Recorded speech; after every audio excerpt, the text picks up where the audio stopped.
Chicago Bears Now is presented by Manscaped. Get the best men's grooming products out there, including the awesome Beard Hedger, which got me a clean shave recently at manscaped.com. Promo code BEARS20 to get 20% off plus free shipping. All right, on today's show, the Bears are back. The Bears, as on this video, we are going to do a record prediction. We're going to go through the entire schedule week by week, give some analysis on those matchups, and I'm going to give my right before the season starts prediction, and we'll see where we end up at the end. Is this a playoff team? Is it not? I will give you my prediction on that as well.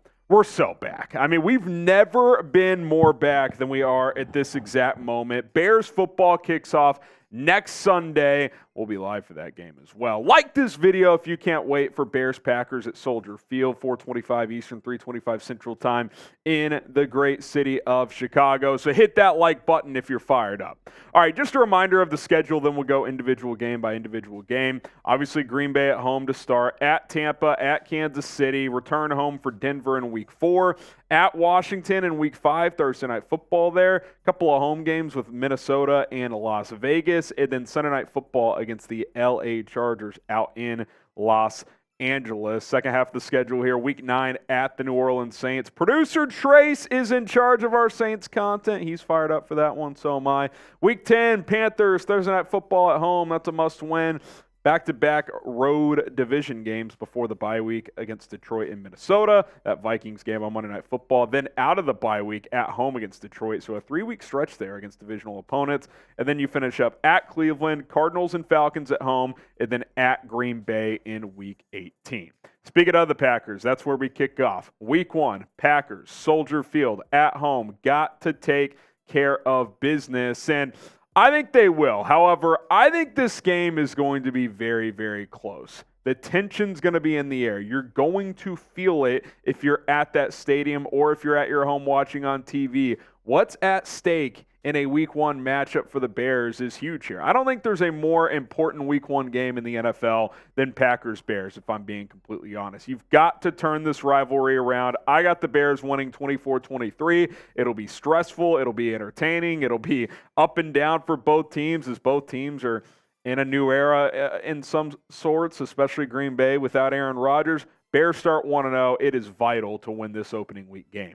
Week 2 at the Tampa Bay Buccaneers, and that's the beauty of Week 1 at home against the Packers. If you can win in Week 1 against Green Bay, then Week 2 becomes that much more manageable, even though it's on the road. Buccaneers are a rebuilding team, still some talent, but certainly rebuilding. Bears handle their business on the road, 28-17, improved to 2-0. If you can win Week 1, you've got a damn good chance to start 2-0. And for a young team like this with raised expectations compared to last year when you went 3-14, that is vital. Week 3 at Arrowhead Stadium, the Kansas City Chiefs, and another reason why you got to start 2-0 because this is the toughest game on the schedule. I don't think there's any doubt about that. I think the Chiefs handle their business in what I think will be an entertaining game. I think the Bears will hang around for a while, but Chiefs win it 34-24 at Arrowhead on September 24th.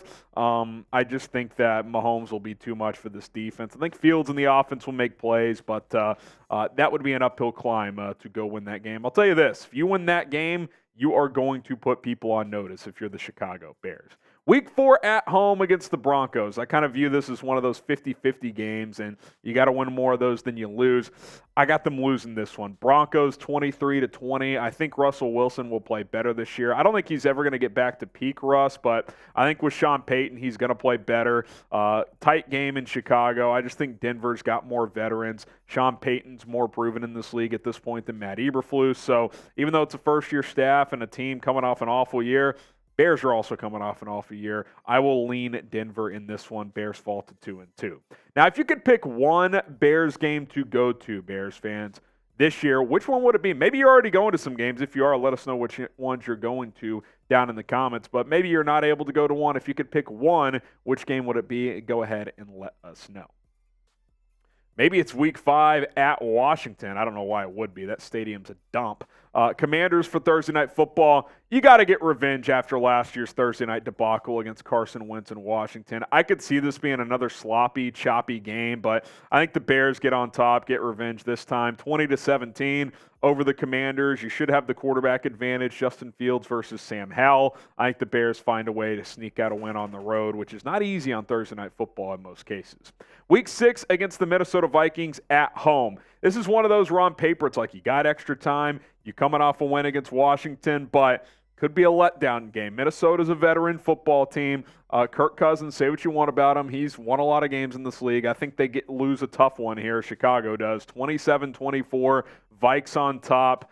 Bears fall to 3-3. Obviously, division games are important, especially ones at home. You got to find a way to win most of those, but in this case, I think the Minnesota Vikings find a way to sneak it out. Today's show sponsored by Manscaped. Listen, the beard's gone. And you know how I got a nice clean shave? The Beard Hedger Pro Kit from Manscaped. And what's awesome about this is you can kind of change your mind on the fly. I was working with a nice little trim early on because it's got its rotary device on there. You just put the one attachment instead of the 20 that normally these things come with. One attachment, you rotate the rotator right there, which you can see on the Beard Hedger. 20 different scales of length. So if you want a slight trim, a heavy trim, go full cut, which is pretty much what I did. You can do that. You know, I was early on in the shave, and I said, you know what?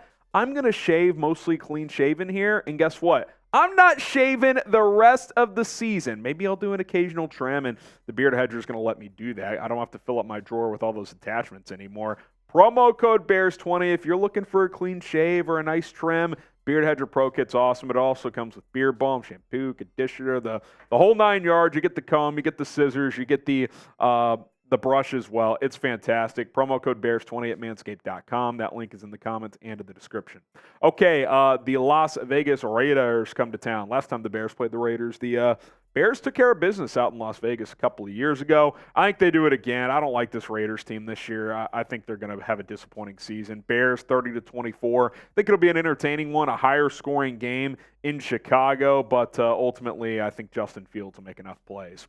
And you need to win that game because then you fly cross country and go to L.A. to take on the Los Angeles Chargers. Primetime Sunday Night Football, Justin versus Justin. I think it'll be a good game, but give me the veteran Justin Herbert, 28-20 over the Chicago Bears. I think that the Chargers are just going to be a little too good. I think this Bears roster is much improved. I think they'll be more competitive and in these games and win some of these tight games this year. But the Chargers might be a team that's ready to take that next step. And when you have Justin Herbert, you're going to have a chance to do just that. So Chargers 28-20 over the Bears. All right, subscribe to the channel. If you want daily Bears videos, most days multiple videos per day, hit that subscribe button. It's youtube.com/Bears now. We're going to have you covered all season long. More analysis on this Packers game coming up throughout the week. Injury reports, news, rumors, game previews, live watch parties. Bears-Packers live watch party is going to be fantastic on Sunday. Don't miss it. Turn on your notifications as well. Okay, week 9 at the New Orleans Saints. I keep going back and forth on this game. I'm going to lean New Orleans here just because Derek Carr's been through the battles. I'm not a huge DC guy, but at the end of the day, I think he is more of a proven vet in this league than Justin Fields is, obviously. I think it'll be a battle, though. 27-26 Saints. It's in the Superdome. If this game was at home, I would lean Chicago. Now, don't get me wrong. I think Fields' ceiling is higher, but right now, based on what they've done, I'll lean New Orleans, and that Saints roster is actually pretty solid. Like, I think this is going to be one of those tight games. Week 10 against the Panthers, you got to flush that loss and take care of business at home. Thursday Night Football, typically advantage goes to the home team. And listen, you own Carolina's pick, so you want them to lose as many games as possible. And let's be honest, too. You know what the talking point coming out of this one will be if Carolina loses or beats Chicago and if Bryce Young outplays Justin Fields? You know what people are going to say, right? Oh, the Bears should have just kept that number 1 pick, drafted Bryce Young. So you want to avoid that narrative. So Bears 28, Panthers 17. Chicago now sitting 5-5, in good position to make a push toward the playoffs for the rest of this season. Okay, who's going to win the NFC North this year? Type CHI for the Bears, GB for the Packers, DET for the Detroit Lions, am I in for the Minnesota Vikings? Who wins the division this year? I think it's wide open. Let us know what you guys think. Okay, week 11 at Detroit. This is when you got that three division games in 4-week stretch. That includes a bye week in there. I'm going to go Lions here. I think they're the betting favorite for a reason to win this division. 30-21. That Lions offense has the potential to be really good. Obviously, Jamison Williams is back by then after the 6-game suspension. But you still got the home game coming up. But I think Detroit wins this one over Chicago. And then you play Minnesota for a second time. Prime time, Monday Night Football. Kirk Cousins typically struggles in these situations. And at home, Minnesota will be favored. You need a signature road win. I think you get one here in a fun game. The Bears and Vikings have played some entertaining games over the years, and I think this could be another one. 31-30 in front of the country. The Bears have struggled in primetime in recent years. You need to win a game like this. I think the Bears get one heading into the bye week, 31-30 over the Vikes. So you're 6-6 now heading into the bye week. And I think that's a good measuring stick. Through 12 games, you have the very last bye week possible here. You got to get to 6-6, I think. If you do that based on the final stretch of the schedule, I think you're going to have a chance to make a playoff push. So then you got Detroit coming out of the bye. Good teams play well coming off their bye week. Andy Reid's bye week record coming off of byes is incredible. He's like 22-3 or something like that. The guy never loses. Flus needs to establish that as well. Get guys healthy, get guys fresh, more time to game plan for your next opponent. 28-24, Bears. I think they split the season series with Detroit.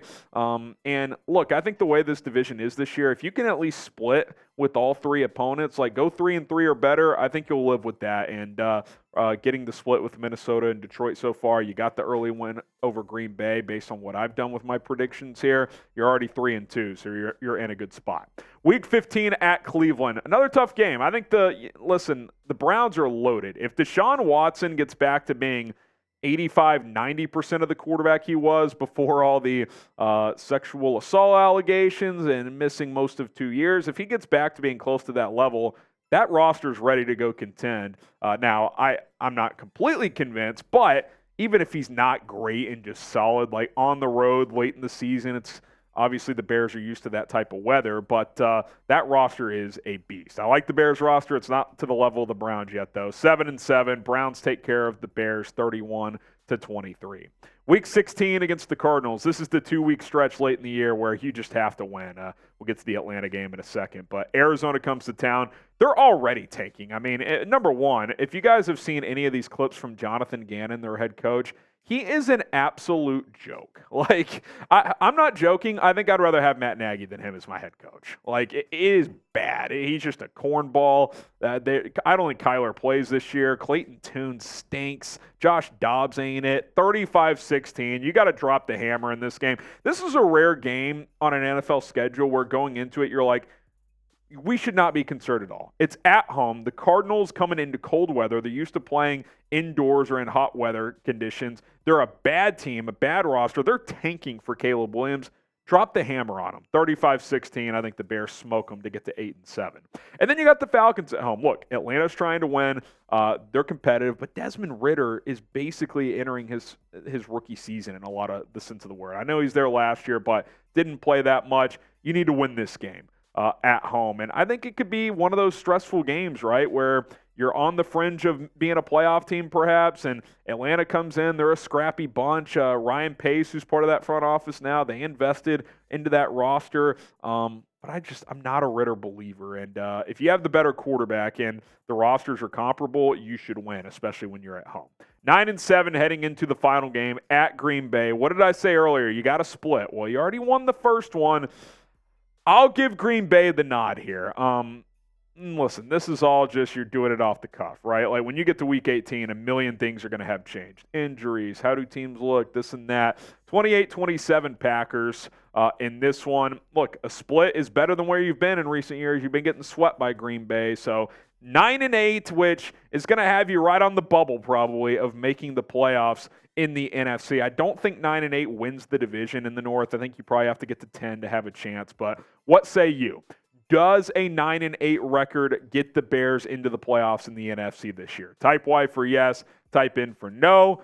Take a guess down in the comments. And my prediction is I think it will. The NFC is much weaker than the AFC. So if you can be above 500, I think you make the playoffs. So Bears get the 7 seed, the final wild card spot at 9-8. That's kind of been my benchmark all offseason. I thought about it more. I wanted the dust to settle with all the latest injury stuff, the roster cuts, and I think they're going to be in the mix late. And look, if they go 8-9 and barely miss the playoffs, or hell 9-8 and they, they get tiebreakered out, I'm not going to be upset. Like, win 8 or more games, and I think it's a really good year. 7 or more, it's like, okay, like, I'll take it, but that's got to be the floor. You got to win at least 7 this year for the progress to be significant, in my opinion. So I got them 9-8, 7 seed. Maybe it's too lofty, I don't know, but I think the NFC is open. I think the NFC North is very open. So if Justin Fields takes the proper steps, then I think you're going to be very competitive. All right, that's going to do it for today's show. Tomorrow, we will have our Bears versus Packers early Week 1 preview, so subscribe, stay tuned. We'll have you covered with that full analysis.